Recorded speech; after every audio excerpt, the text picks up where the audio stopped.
थेट कोल्हापुरात जाऊयात, मनोज जरांगे पाटील बोलतात। स्वतःच्या समाजाच्या अस्तित्वाचा प्रश्न येतो, तिथं समाज स्वतःला झोकून देऊन काम करत असतो। इथं दोनही अस्तित्व आहे, समाजाचं पण अस्तित्व आहे आणि स्वतःच्या मुलांच्या लेकराबाळांचं सुद्धा भविष्याचा अस्तित्वाचा प्रश्न आहे। त्यामुळे इथं समाज झोकून देऊनच काम करतो। परंतु काहींनी विचार करताना खूप केला पाहिजे की परिस्थिती काय, आपण कुठं जोडतोय, कशाला काय जोडतोय, आपल्याला काय आनंद आहे त्याच्यात। आता काहीला अशा गोष्टीतच खूप आनंद असतो, सत्यता नाकारायची, पण कोणाला तरी खुश करायसाठी, कोणाला तरी दुखवायचं किंवा कोणाला तरी हिनवायचं। मराठ्यांना हिनवणारे या राज्यात नाही टिकत, मग क्षेत्र कोणचंही असू दे। शेवटी या लोकात निष्ठा आहे, ऊन पाऊस सुद्धा बघत नाहीत, संकट आहेत मोठमोठाले तरी येत आहेत। परंतु आता काहीला ती सवयच असते एखाद्या जातीला हिनवायचं, एखादी जात कमजोर समजायची, पण मराठ्यांची जात कमजोर नाही आणि हिनवणाराला हिसका दाखवते। आणखीन पुढे बघा, मला जरा थांबा।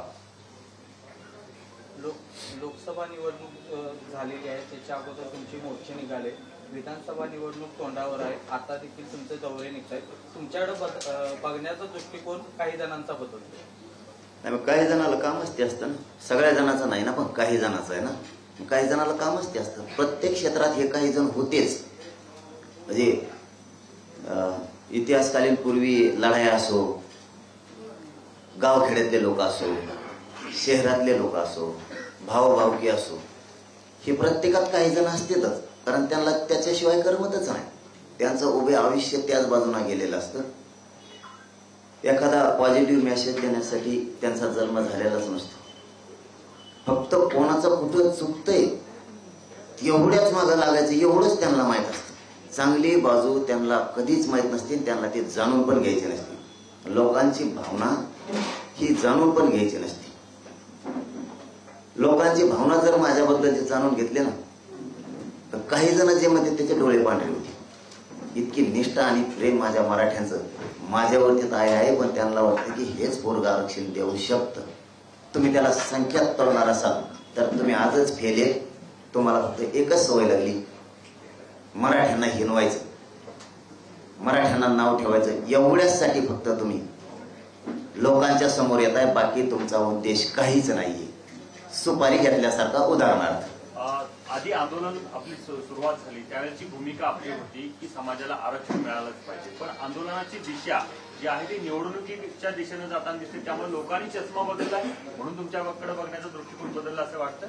कुठं चष्मा बदललेला दिसलाय तुम्हाला? राजकारण्यांचा चष्मा पूर्णपणे तुमच्या पहिल्यापासून आहे दादा, त्याच थोड्या वेळोवेळी तुमची जी भाषणं होत आहेत त्याच्यामध्ये राजकीय अनुषंगाने तुम्ही बोलताय आणि त्यामुळं तुमच्या आंदोलनाला लोक पाठ फिरवायला लागलेत असं वाटतंय का? नाही, ही माझी काम करायची पद्धती। मी 10 लोक असले तरी जातो आणि 10 लाख असले तरी जातो।